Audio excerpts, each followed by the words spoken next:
नमस्कार, इन खबर में आपका स्वागत है। सनातन धर्म में मानते हैं कि जो भी गलत करता है एक न एक दिन उसका पाप का घड़ा जरूर भरता है। स्वामी चिन्मयानंद भी उसी धर्म और परंपरा के अनुयायी हैं और इनका भी तभी सर्वनाश की घड़ी आई जब पाप का घड़ा भरा। ये कोई पहली घटना नहीं है। इनका इतिहास में जरा झांके कि गोंडा के रहने वाले फिर आके शाहजहाँपुर में बसे।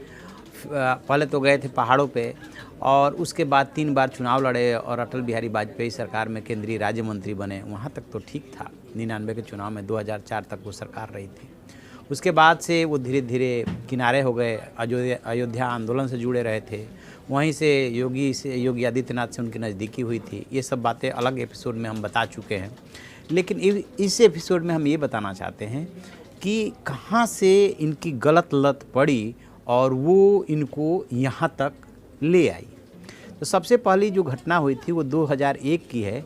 एक इनकी शिष्या आती है, उससे इनके कहते हैं कि आध्यात्मिक रिलेशन थे। वो इनके दिल्ली स्थित आवास पर आई, वहाँ पे वो रही। 2005 में उसको मुमुक्षु आश्रम शाहजहाँपुर में भेजा जाता है और वहाँ पे नशीला पदार्थ खिला करके उसके साथ कहते हैं, मतलब आरोप है कि बाबा ने रेप किया। उसका भी वीडियो बना लिया। और फिर जो इनके मॉडस ऑपरेंडी है, यानी कि एक तरह से कार्य प्रणाली रही कि ऐसा करके और फिर ब्लैकमेल करना शुरू। तो स्वाभाविक है कि कोई भी महिला इसको लेके दबाव में आ जाती है। तो शिष्या भी दबाव में आ गई और उसके साथ जो रेप का और जो भी इनका दैहिक शोषण था वो सिलसिला चलता है 2011 तक। 2 नवंबर 2011 में उसने जो है FIR लॉन्च करा दी।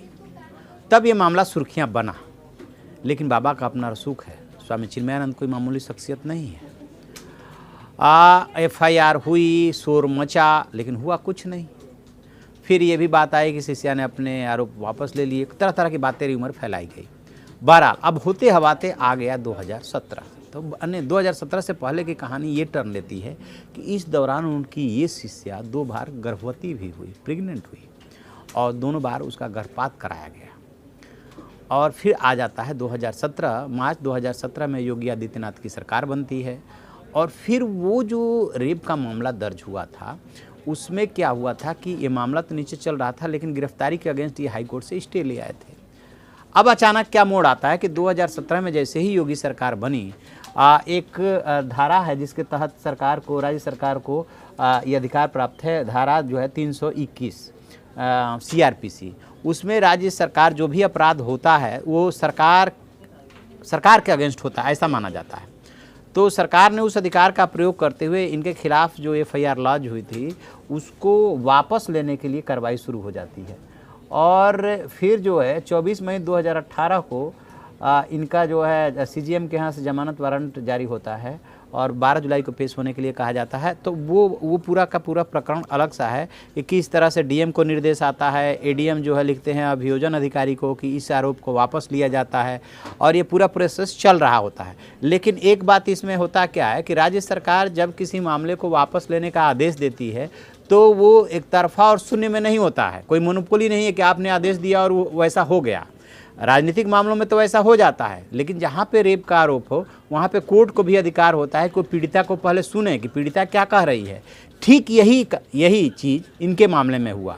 जो शिष्या के साथ इन्होंने बलात्कार किया था कि जब कोर्ट में मामला पहुँचा तो कोर्ट में जो है इनको कहा गया कि आप पेश हुई। 24 मई 2018 का वाक़या है और 12 जुलाई को पेश होने के लिए कहा गया।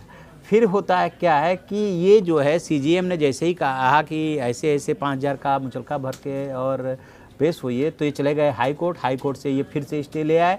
तो जो 12 सितंबर 2019 को सुनवाई हुई उसमें जो है CGM शिखा प्रधान के कोर्ट में इन्होंने हाई कोर्ट का आदेश रख दिया। फिर हाई कोर्ट ने जो है निचली अदालत की कार्रवाई पर रोक लगा दी और फिर जो है अगली तारीख 22 नवंबर लग जाती है। यानी कि उसको सरकार वापस लेना चाह रही थी। बाबा अपने रसूख का इस्तेमाल कर रहे थे। हम बार बार हाई कोर्ट चले जा रहे थे। पहले गिरफ्तारी के अगेंस्ट गए और फिर जब CGM ने के यहाँ प्रोसेस शुरू हुआ तो फिर CGM के यहाँ के कार्रवाई पर रोक लगाने के लिए चले गए हाई कोर्ट। तो हाई कोर्ट का भी इस्तेमाल कर रहे थे बाबा और राज्य सरकार के भी रसूख का इस्तेमाल कर रहे थे।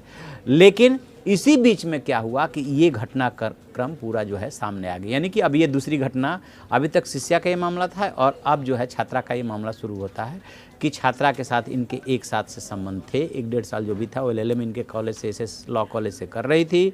उसके बाद सेम वही एक तरह से तरीका अपनाया गया कि वीडियो बनाया गया पहले छात्रा का, जैसे शिष्या का बनाया गया था, और फिर उसका शोषण शुरू होता है।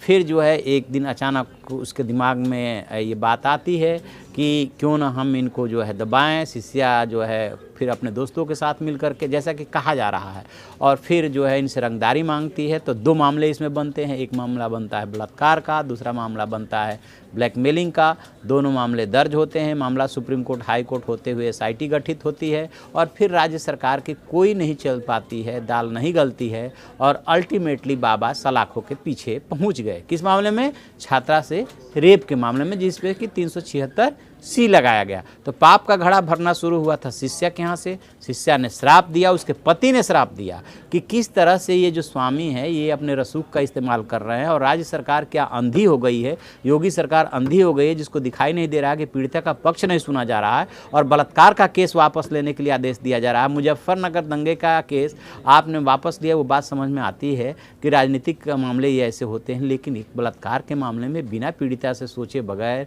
पूछे बगैर, उसके पति से पूछे बगैर, और इस तरह से राज्य सरकार ने ये कार्रवाई शुरू कर दी थी। वही जो शिष्या का श्राप था, क्योंकि क्या होता है जब आदमी असहाय हो जाता है, मजबूर हो जाता है, तब वो ईश्वर को याद करता है और फिर जो है ईश्वर को कहता है कि हे प्रभु इसको माफ़ न करना। तो वो उसका श्राप था। और ये छात्रा जो है बागी हुई है, तब जाकर के बाबा की असलियत खुली है, स्वामी की असलियत खुली है और अब ये सलाखों के पीछे पहुंची है। ये बात अलग है कि छात्रा ने चूँकि तीन दोस्तों के साथ मिल करके इनको ब्लैकमेलिंग का प्लान बनाया, इनको मैसेज किया गया 5 करोड़ के लिए, उसके आधार पे एक अलग मामला बना है जिसमें इनके 3 दोस्त गिरफ्तार हो चुके हैं और छात्रा भी गिरफ्तार हो सकती है। लेकिन बाबा का सर्वनाश जो हुआ है, अब उनकी ज़िंदगी तो जेल में ही कटनी है। वो शिष्या के श्राप और छात्रा की आह ने बाबा का पूरा साम्राज्य डुबा दिया और उनका सर्वनाश कर दिया। अब उनकी पूरी ज़िंदगी जेल में डूबेगी, चाहे राज्य सरकार जितनी छोटी धारा लगाए, लेकिन उस धारा में भी 5 से 10 साल की सज़ा है। अब देखते हैं कि बाबा अब की बार हाई कोर्ट से कैसे जो है ले आते हैं स्टे। ये है पूरी कहानी श्राप की और आह की। तो हम इस खबर पे बने हुए हैं, जो भी अपडेट होगा हम आपको अपडेट कराएंगे। आप देखते रहिए हमारा डिजिटल चैनल इन खबर। Thank you. इन खबर चैनल को सब्सक्राइब करें और बेल आइकन दबाना ना भूलें।